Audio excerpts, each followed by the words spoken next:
भगवान चित्रगुप्त की जयंती पर चित्रगुप्त पूजन सेवा समिति द्वारा भव्य पूजन और सम्मान समारोह का आयोजन किया गया। इस मौके पर शहर के कई गणमान्य लोगों और युवाओं ने बढ़ चढ़कर हिस्सा लिया। कार्यक्रम में शिक्षा, साहित्य और समाज सेवा के क्षेत्र में योगदान देने वालों को सम्मानित किया गया। हमारा उद्देश्य है कि समाज शिक्षा, सेवा और संस्कार के क्षेत्र में आगे बढ़े। भगवान चित्रगुप्त की कृपा से हम सब समाज में ज्ञान और न्याय का प्रकाश फैलाने का संकल्प लेते हैं। कानपुर में आयोजित इस चित्रगुप्त पूजन समारोह ने एक बार फिर यह संदेश दिया कि जब समाज ज्ञान और संस्कृति की दिशा में एकजुट होता है, तभी सच्चे अर्थों में प्रगति संभव होती है। कहा जाता कि भगवान चित्रगुप्त, जिन्हें कलम का देवता माना जाता है, हर व्यक्ति के कर्मों का लेखा जोखा रखते हैं। दीपावली के दूसरे दिन यानी भाई दूज के अवसर पर पूरे देश में चित्रगुप्त पूजा का विशेष महत्व है।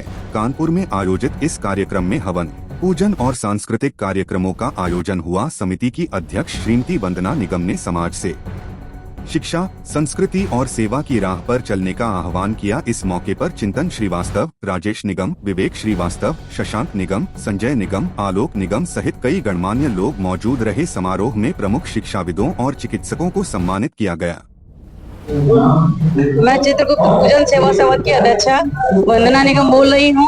और जो आज हमारा ये प्रोग्राम हो रहा है लाजपत भवन में, ये हर साल होता है और ये भैया दूज पे ही मनाते हैं हम लोग, क्योंकि भैया दूज पे हमारे जो चित्रगुप्त भगवान है, ये हम द्वितीया के उस पे वो प्रोग्राम होता था, इसीलिए हम लोग सांस्कृतिक प्रोग्राम करते हैं। और पूरे साल हम लोग सेवा कार्य करते रहते हैं, चाहे कम्बल वितरण हो, चाहे खिचड़ी का काम हो, चाहे गरीब बच्चों के लिए कपड़े हो या गरीब कन्याओं की शादी हो, इस तरह के हम लोग प्रोग्राम करते हैं। और हम लोग ज्यादा से ज्यादा सेवा भावना के उसमें ही रहते हैं कि सेवा करना है। अपने समाज को हम लोग एकजुट रखना चाहते हैं कि हमारा समाज जैसा हर समाज वर्ग एक अलग अलग होके अपना एक गुट दिखाता है, उसी प्रकार से हम लोग भी समाज को एक साथ करना चाहते हैं। और हमारा समाज हर क्षेत्र में इस समय परचम फैला रहा हो, चाहे वो शिक्षा जगत से हो, चाहे वो संगीत से हो, चाहे वो कला से हो, किसी भी क्षेत्र में हो, हर जगह वो परचम फैला रहा है। शिक्षा जगत में तो नंबर 1 में वैसे भी रहता है।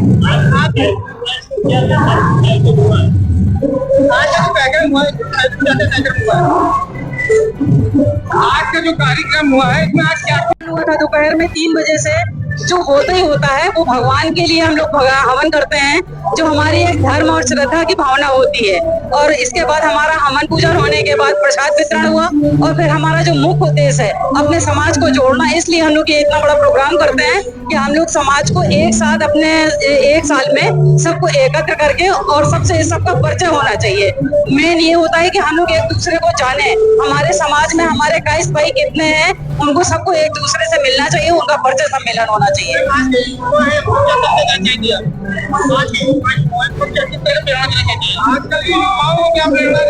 मैं आजकल के युवाओं को ये प्रेरणा देना चाहूंगी कि जितने भी हमारे युवा हैं, वो युवाओं को संस्कार नहीं मालूम है कि हमारे घर में क्या संस्कार होने चाहिए बड़ों के बीच में। मैं उन युवाओं को संस्कार भी देना चाहती हूँ कि वो सब एकजुट होकर अपने कायस्थ भाइयों के बीच में आए और कायस्थ भाइयों का सम्मान करें, अपने कायस्थों को एक साथ जोड़ें और जो भी कुछ करें वो सब एक साथ भाईचारे में करें।